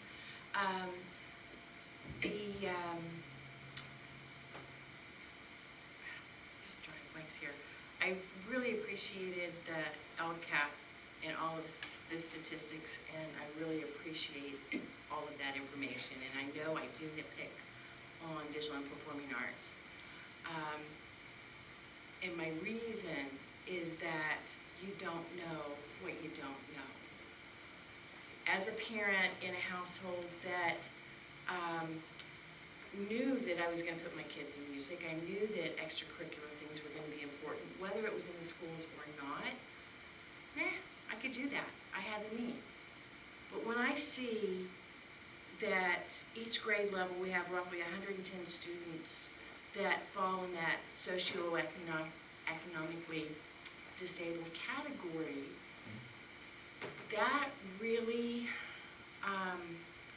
realigns me to know that the reason we have public schools in this country are to educate our entire population. And if families are having a hard time making ends meet, they don't know to ask for those pieces of education that will shore up a child's learning. And so for those of us who can read the data, and we can read the statistics, and we know what education models look like, and we have been to the CSBA events, and we see the showcase programs that have supported and turned around kids that were English language learners, they typically aren't showcasing a heads-down pencil and paper activity. They're showcasing drama and music and ways to engage kids in multiple ways. And so during our retreat, we talked about having board committees and how the board can support the district in gathering communications and outreach. And so I missed the template in filling it out for this meeting, but I guarantee my template to propose a visual and performing arts committee will be on the agenda next month. And I believe that that's something that in a district with our community, it's our jobs to help educate everyone. And so that be a sustainable piece of communication and outreach. It's not that we can pay for everything, but we can sure communicate it. And so thank you to Joy for her overview last May. And let's make sure that we start to have continuity between elementary and middle and high school. Thank you. Yeah, I just wanted to talk about a few events that went on that I got a chance to see. One was the Chamber Awards dinner meeting, and I was just super impressed, like what a positive force they are in our community, and how many people are there and how many people support that. So that was really great to see. And I also really wanted to commend Cunha on what's going on over there. I was able to hear and see a lot of went out with the 6th grade orientation. And I love it that they have the students doing a lot, with the leadership club students doing a lot to welcome those new students. So some of the 5th graders, they went over during their school day and were welcomed by the kids, and lots of fun things. The kids held up their hands and they got to run through the middle when they came in, and just making it really fun and inviting for them. And lots of people, parents there for the information, and just a lot of excitement in the air as the kids ran around and looked at the classrooms and things like that. So that was really nice to see. And then the other thing I wanted to talk about at Cunha was the science fair. I mean, those kids, that was amazing. I was reading those posters and I was there the whole time, and it was a huge storm that night, and the gym was packed. It was packed with people, and I was reading for so long. I wanted to see what happened with the experience. I mean, it was really interesting, and they're taking them, and I'm like, wait, I'm done. I'm like, wait, I didn't see yours yet.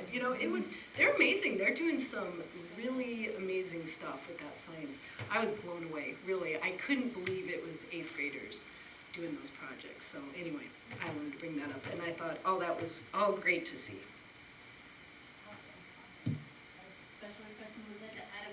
Yeah, I guess the nerves got the best of me because I'm being recorded. But I also attended the literacy event at Hatch on Friday, and we read to the kids, and I was a little bummed that one of the teachers didn't want us to read, but it's okay. I got over it, and I went on to the other two, and I had a blast. And I work for probation, so I have a badge, and so I introduced myself more as from the probation side, and how I deal with kids who unfortunately make bad choices, and they make bad choices because they're bored and they haven't gone to school. And so I tell them, right now is your time to go to school. And of course you get, are you a police officer? No, I'm not. I'm like, so it was a lot of fun. So thank you for that. I also went to the Boys and Girls Club fundraiser that I saw Jane there, and it was very impactful. I mean, it was, I honestly could put myself, and I think I went through some of the situations that, yeah. Oh, it wasn't the boys. Just kidding. Just kidding. Just kidding. It was and it was amazing.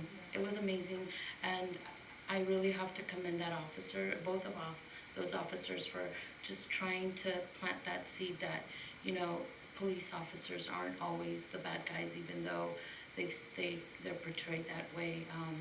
So that was fun. I mean, I didn't know I had to donate, so I got together with all my pennies and stuff, and I donated $20, but I really wanted to donate more of my time, so I really appreciate that. And then I want to also thank Crystal Leach for taking her time. I came and I met with her, and she gave me a 101 on finances. That wasn't enough, so I'm going to continue to come and talk to her.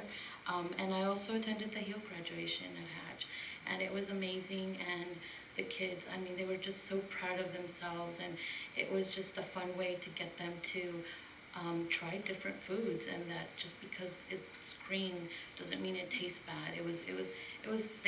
They set it up very nicely with different stations, and at the end they had produce, like for $1, and it was a great experience. So thank you. That's it. I think one of the big highlights for me this past month was a meeting we had last week with what we're now calling, I think, the Co-Side Parent Leadership Collaborative, which is the group I've mentioned before that's evolved out of the PTO heads meeting that we were running for a number of years. And it's really taking on a lot more kind of big picture, pithy topics that are relevant to our schools across the board, things like school finance. We've had a lot of discussions about how school finance works and what our opportunities and our needs are, which has been a perfect segue into legislative advocacy, which there's a lot of traction around right now too. And in fact, 2 of the folks that are attending those meetings have stepped up and volunteered to lead some community-wide efforts to try to get our community not only more aware of the school funding situation in California, but also to advocate for our community to speak up to our representatives in the legislature, in particular with regards to the need for full and fair funding. And so they're awaiting tools I know the district is putting together, but they're aware those are coming down the pike and will be a major push that they will have around them to try to get them to basically promote them further to what the district is doing in terms of making them available. As well as leveraging activities through CSBA, in particular the online survey that they have around full and fair funding.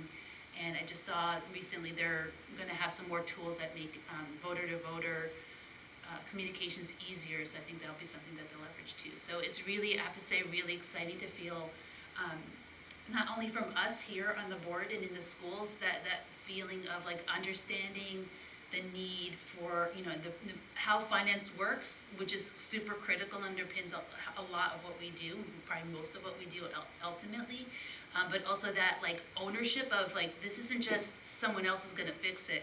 Like, it's up to me as a resident. You don't even have to technically be a voter to write a letter, right? Like, to just write a letter and hear, all the work that the district is doing to pull together the tools to make that information advocacy even easier, I think is really fantastic and really highly appreciated. And I know a couple of them had mentioned wanting to go to the upcoming Coffee with Jerry Hill, I think it's February 22nd. So you can expect to see a couple of people there as well. And there's interest in having more conversations with CEF as well as they kind of continue to look to how and what they're doing in terms of serving our kids in our district. So really great work there. From this group, highly and smart, motivated, engaged folks. So I was unable to attend the San Mateo County School Boards Association meeting last week due to a personal schedule conflict, but I did have an opportunity to meet one of the board members in Redwood City, and she also shared some really great information about what they're doing, and as well as she's been very active in CSBA and San Mateo County SBA.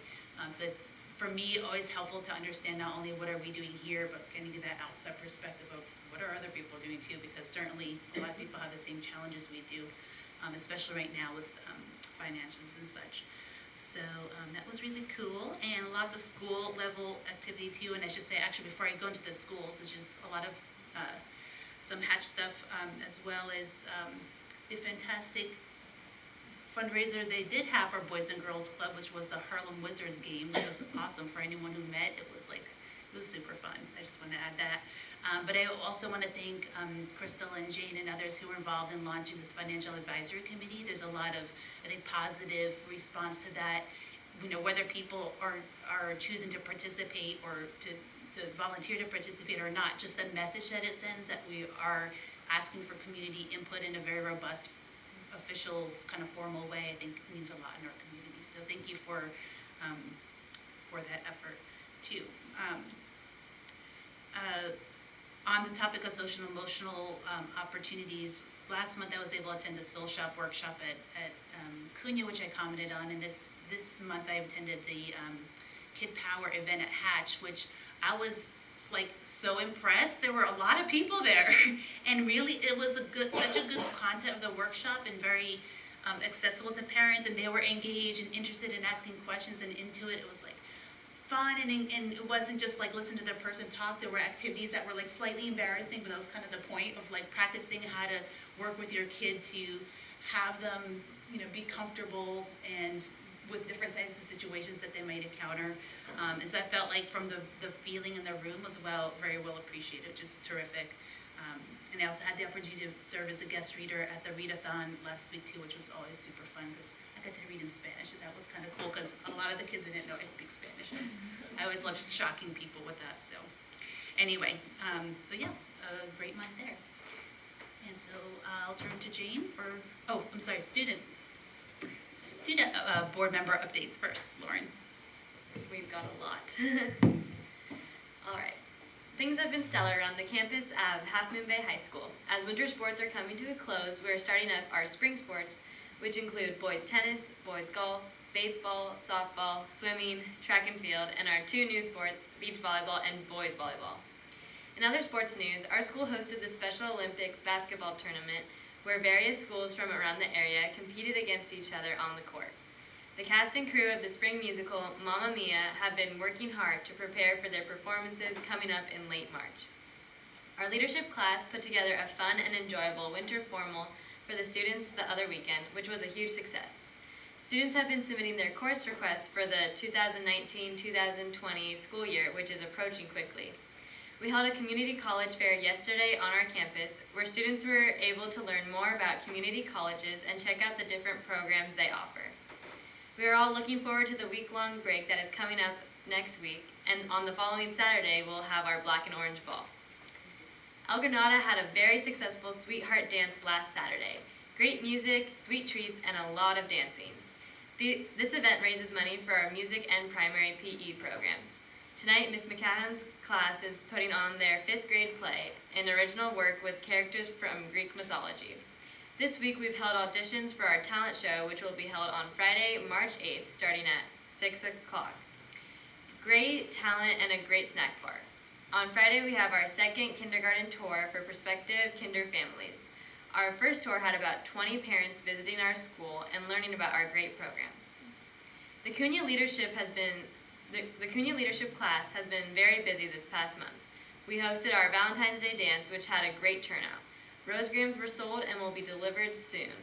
Our community service drive, Penny Wars, is starting this week. The proceeds will go towards children that have leukemia.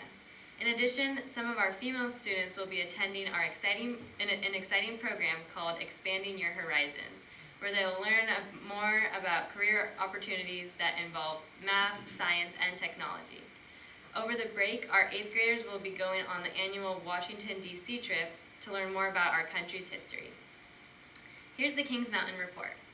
Reading is the foundational skill for lifelong learning. Our strong family school partnership was evident in our well-attended literacy morning on Thursday, January 24th. The morning began in the Lion's Den, the multi-use room, with nibbles, drinks, and a book swap. Families participated in reading activities led by each classroom teacher, leaving with new skills and strategies to engage in reading at home, comprehension boxes, word study games, and a writing about reading journal. February brought snow to Kings Mountain School with temperatures hovering in the 30s. On February 5th, students, staff, and parents started the day playing in the snow. Thursday is Friendship Day at Kings Mountain School. Staff has prepared classroom activities using our second step social-emotional curriculum around what it means to be a friend. We will be creating friendship flowers for a friendship garden. Last week at Hatch, we had a readathon. Students were encouraged to log in reading minutes. The number of minutes they accumulated was 97,000, with 95% of participation. Students received prizes for the most minutes read and the most sponsors by grade level and by classes. We also had community readers, and PTO provided a delicious breakfast for parents last Friday at Hatch. This was very well attended and gave the opportunity to parents to network with other parents and members of the community. Students were able to raise $7,000. Thank you to PTO and teachers for helping and promoting this fun event. Teachers received professional development on social-emotional learning at Hatch yesterday. This training gave teachers the opportunity to reflect on current practices and the students they have in their classes to better support them. PTO auction is on March 9th. This is one of the biggest fundraisers for Hatch Elementary. Parents and community members will have the opportunity to bid on different items ranging from a vacation rental to students' art projects. Oceans Week is coming up in March. Students will celebrate nature. There will be school assemblies about how to take care of the oceans and nature. Thank you to Deborah Hurst, one of our PTO parents, for coordinating the 2 weeks of this event. And lastly, Fairlawn View is extremely thankful for the generosity that our PTO, families, and staff showed during our jogathon on February 1st. The weather was also very cooperative, for we did not see any rain until after our lunchtime. We are happy to report that we have held 2 family literacy nights, one bilingual at Fairlawn View and another at MR. They consisted of 3 rotations that included how to read with our students, how to approach and engage young readers in nonfiction books, and how to tackle word problems. We are so proud to say that we are unifying our LCAASPP goals, school plan for student achievement, family engagement events, all under scope of literacy. We also wish to thank board member Kim Hines for visiting our site on January 23rd and learning about how Julio, our ALAS counselor, combines drumming, storytelling, and support for our students.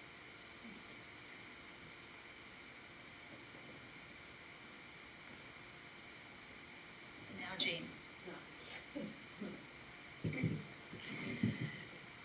So I was also at the Sheriff's Athletic League, and they recognized both Deputy Chase and Deputy Halu, Vake and Sean, as our kids know them. And we are so lucky to have these 2 wonderful, wonderful people active in our schools. Deputy Chase received one of the chamber awards. I was also at that dinner as well. And standing ovation. It was just an amazing thing, and he deserves it. I mean, they're just amazing. They do everything for our kids, so we're very, very lucky. I also had the great pleasure of meeting the head of all of the SROs for the Sheriff's Department, so that was great to chat with him. And of course, I also met through the course of this, Captain Lopez, who is the head of all of us on the Sheriff on the Coast, and of course thanked him profusely for our marvelous SROs. So it was a great night. I also just came from watching our girls defeat Terra Nova. Absolutely, I'm embarrassed that I have not gotten to a game before this one, but I promised Antonio I would get to at least one, and he said, well, then make it Terra Nova. And the girls put on a wonderful display and, of course, beat the Terra Nova Tigers. And the other thing, if you haven't been watching our wrestling teams, both girls and boys wrestling are really powerhouses. I think they both have clinched their titles again, one for the 8th time and the other one for the 6th time. And I know we don't talk a lot about wrestling. We talk about basketball and baseball and the big sports, but we are rather a dominating power in the wrestling area, and I want to give huge shout-outs and kudos to those kids and their coaches, and just the wonderful, wonderful job, and the parents who get up at 4 o'clock in the morning so they can get to the events.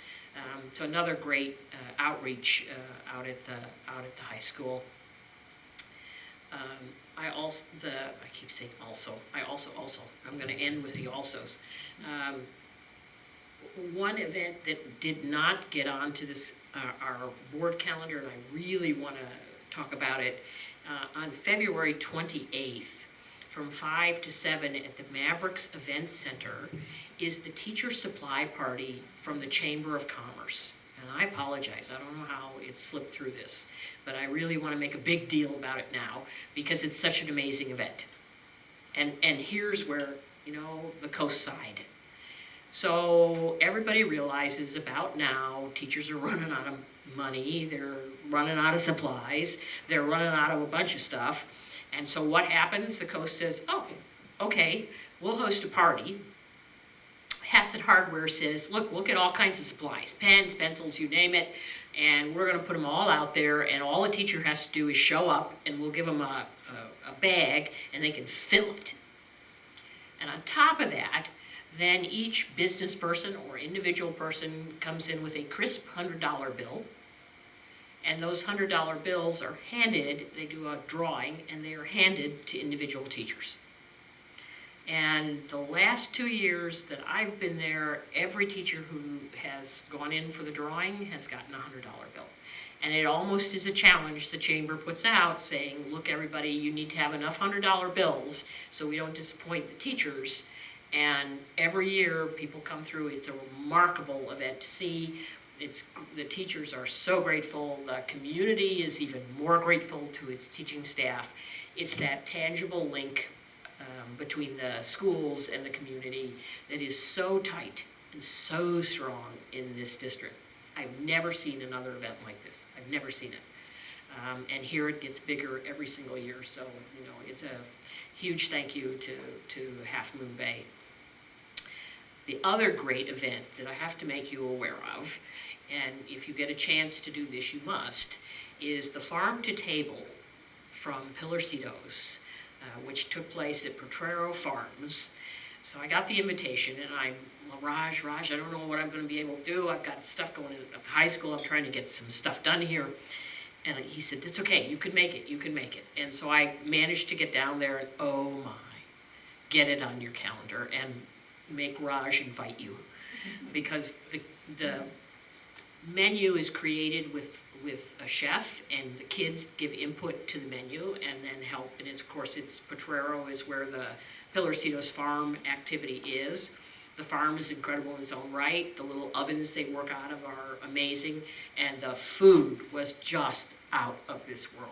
I don't think I've ever sat at a nicer farm to table than what took place there. And every last bit of it was a unique recipe. I mean, they finally had beef, and that we can do with beef. But everything else was really quite unique to the situation. So highly recommend it. Absolutely fantastic. Thank you very much, Raj, for hooking me up. So. Very good, thank you, Jane. That brings us to item 14, consent items. Do we have a motion to approve? I move to approve. Okay, second? Second. Okay, all in favor, please say aye. Aye. Okay, passes 5 + 1 to 0.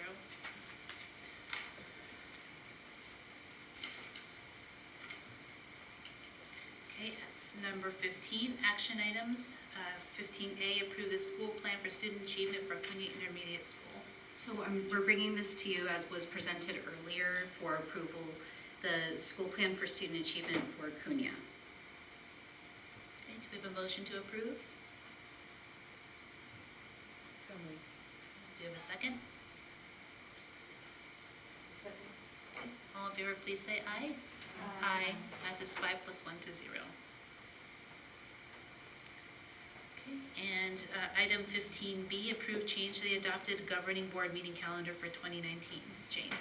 So as you heard Deputy Counsel Claire Cunningham tell you, we need to have approved the redistricting the election before April 9th. And in answer to the obvious question, yes, we tried to appeal for 2 more days so we could get our board meeting in, and they said no. And that's something, how tight these deadlines are and how zero flexibility. So in order to meet the legal requirements for this, we need to respectfully ask that the board meeting be switched on or, well, before April 9th, because that's our date of response. And we had spoken about this in the retreat, and so the proposal is to put the board meeting on April 8th. Do we have a motion to approve? Somebody want to make a motion? Second? Okay. All in favor, please say aye. Aye. Okay, Passes 5 + 1 to 0. Okay, so that brings us to Item 16, future board agenda items. Receive report on English learner students update. Receive report on CUSD literacy programs update. Receive second interim budget. Conduct second public hearing for trustee area election districts. Approve school comprehensive safety plans for all school sites. Cast district ballot for subregion 5B representatives to California School Boards Association's delegate assembly. And G, approve Cabrillo Unified School District Governing Board policy updates and adopt the proposed revisions as recommended by the CSBA. So item 17, future events, dates, and requests. February 9th, Sweetheart Dance at El Granada. February 14th, Happy Valentine's Day. I guess February 9th, that happened already. I heard it was really fun. February 14th, tomorrow, Happy Valentine's Day. Also, coincidentally, the income tax filing workshop for students at Pilarcitos, which is really cool thing to do. February 17th, I mean, all these things are really cool. I should add that comment. February 27th, school site meeting council at Pilarcitos. February 28th, parent immersion meeting for new applicants at Hatch. February 28th, the teacher supply party at with the Chamber of Commerce at Mavericks Event Center, I believe. March 5th, Big Lift Collaborative Meeting, the district office. Also March 5th, Chamber Education Committee meeting. March 6th, Fresh Lifelines for Youth program begins at Pilarcitos. And March 8th, the talent show at El Granada. March 9th, Hatch PTO auction and fundraiser. Also March 9th, Cougar Classic Cars Show, which is a fundraiser for industrial arts at Half Moon Bay High School. March 11th through 15th, Peer Helper-led Campus Wellness Week at Half Moon Bay High School. Also, March 11th to 15th, parent-teacher conferences at all the elementary sites, so we'll have minimum days for students. March 12th, ELAC meeting, Half Moon Bay High School. And March 14th, our next regular governing board meeting here at the district office. So that's all we have for future events, dates, and requests. With that, we will return to closed session tonight and adjourn. Oh, I'm sorry. Yeah, okay, so do we have a motion to go past 10 o'clock?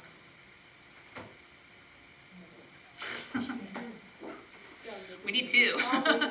Okay, Mary Beth makes the motion. Do we have a second? Okay, Lizette seconds that motion to go past our curfew at 10 o'clock. And we will adjourn to closed session.